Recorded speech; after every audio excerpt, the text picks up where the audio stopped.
Bismillah ar-Rahman ar-Rahim.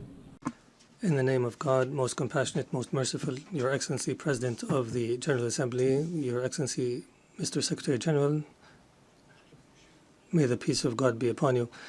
The United Nations has been established 8 decades ago on the basis of principles that humanity has reached after 2 world wars. These rules are based on the maintenance of international peace and security and the respect for human dignity and state sovereignty and a non-interference in internal affairs, and to cooperate for the benefit of our peoples. This means if we allow violations to continue, it means allowing the rule of the jungle, where perpetrators and violators enjoy benefits just because they can. This is the political realism that we are facing, that has been reduced to the ability to impose a status quo. This is a crisis.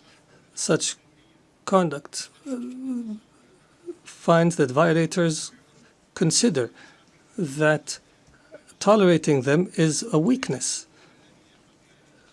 What must prioritize the discussion in the international community now is how to restore collective security as per the UN Charter, and how to restore the legitimacy of the international system. Your Excellencies, as you know, Doha on the 9th of September has suffered a treacherous attack that targeted the negotiating delegation of Hamas in a residential neighborhood that includes schools and diplomatic missions.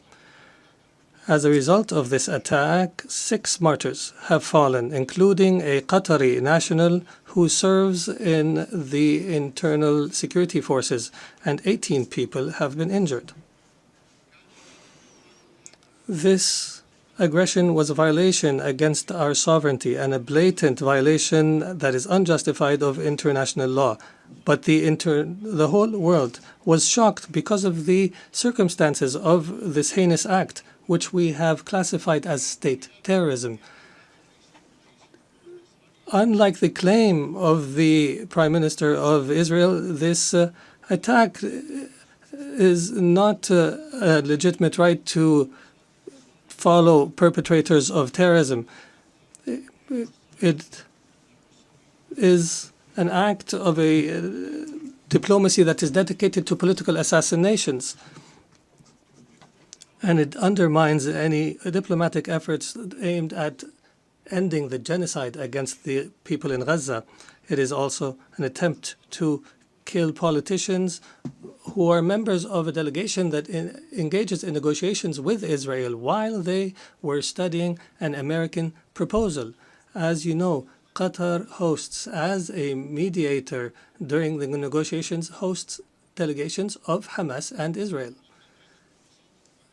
Qatari mediation has, in fact, achieved, in cooperation with Egypt and the USA, the release of hostages. And the last agreement was negated by Israel unilaterally, preventing an ability to reach a permanent ceasefire and the release of all hostages and the withdrawal of the occupying forces from the Gaza Strip and the humanitarian access and the release of Palestinian prisoners. They visit our country and plot to attack it. They negotiate with delegations and plot to assassinate the members of the negotiation teams. It is difficult to cooperate with such a mentality that does not respect the most minimum standards of cooperation. It is impossible. Is this not the definition of a rote government? The delegation, they consider negotiations a continuation of war in other means and a way to delude the Israeli public opinion. If the release of Israeli hostages is the end of war, the government of Israel is abandoning the notion of releasing the hostages. Their goal is to destroy Gaza so that it is unlivable and where no one can study or receive treatment.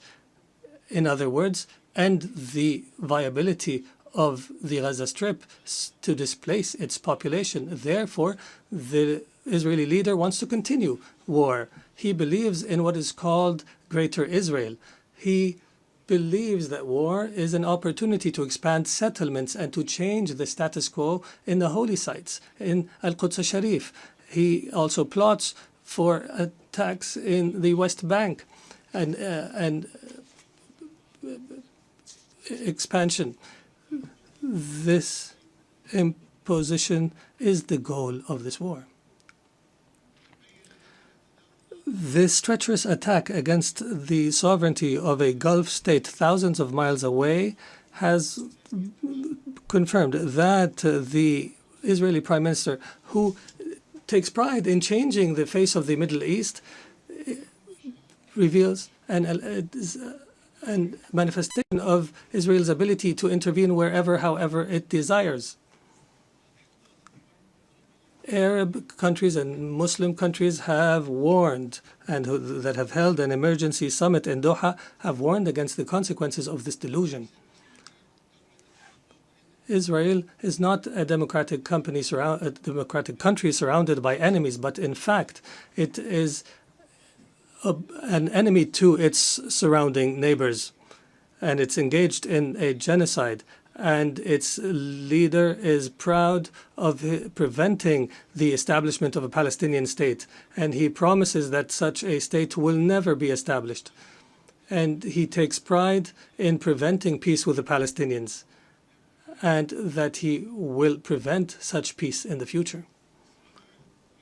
Israel is surrounded by states either who have signed a peace agreement or who are committed to the Arab Peace Initiative.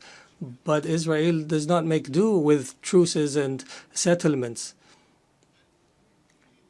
It desires to impose its will on its surrounding Arab neighbors.